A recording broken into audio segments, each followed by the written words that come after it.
Happy Wednesday, Bobcats. So yesterday was the first day of school for Peter and Fudge, and it seemed like it was going okay until just as class got started, Peter was called down to the principal's office. So he's not sure why that would happen, only to come to find out that Fudge was having some problems. So here we go. All the kindergarten babies were busy. Some were building with blocks, others were painting, and a group was playing house in the corner. It was just the way I remembered kindergarten, but I didn't see Fudge anywhere. "Oh, Mr. Green," Mrs. Hildebrandt said, limping over to us. "I'm so glad you're here. I can't do a thing with him. He still refuses to come down." I looked up. Fudge was perched on top of the cabinets that were on top of the cubbies. He was stretched out, lying across the top, just inches from the ceiling. "Hi, Peter," he called, waving. "What are you doing up there?" I said. "Resting." "Come on down." "No, I don't like this school. I quit." "You can't quit," Mr. Green said. "Why not?" Fudge asked. "Because going to school is your job," Mr. Green said. "Otherwise, what will you be when you grow up?" "A bird," Fudge told him. Mr. Green laughed. "Creative, isn't he?" "I wouldn't necessarily call it that," Mrs. Hildebrandt said. "Why'd he climb up there in the first place?" I asked. "Well," Mrs. Hildebrandt said, "that is a long story." "Because she's mean," Fudge called. M-E-A-N. "Now, Mr. Green," Mrs. Hildebrandt said, "you've known me for a long time, and I ask you, have I ever been mean to a child? Knowingly, consciously, intentionally mean, especially on the first day of school?" "She wouldn't call me Fudge," Fudge said. "That's why I had to kick her." "He kicked you?" I asked Mrs. Hildebrandt. She held up her skirt and showed me her bruised shin. "And I don't mind telling you," she said, "that I was in great pain. I almost passed out, right in front of the children."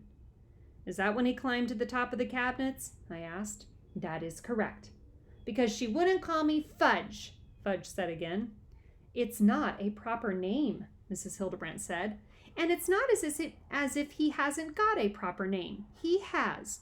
Farley Drexel Hatcher." "I told him that I would call him Farley, or I would call him Drexel, or I would call him F.D. But she wouldn't call me Fudge."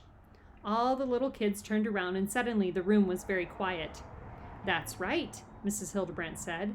"Fudge is a good name for candy. It is not a good name for a boy." "I told you I'm a bird," Fudge shouted. "There is something very definitely wrong with that child," Mrs. Hildebrandt said. "There's nothing wrong with him," I said. "My mother calls him Fudge. My father calls him Fudge. My grandmother calls him Fudge. His friends call him Fudge. My friends call him Fudge. I call him Fudge. He calls himself Fudge."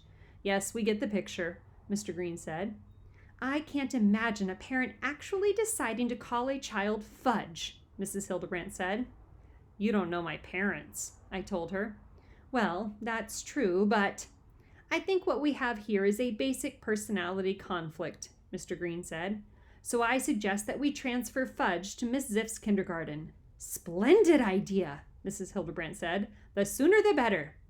"You can come down now," I told Fudge. "You're going into the other kindergarten."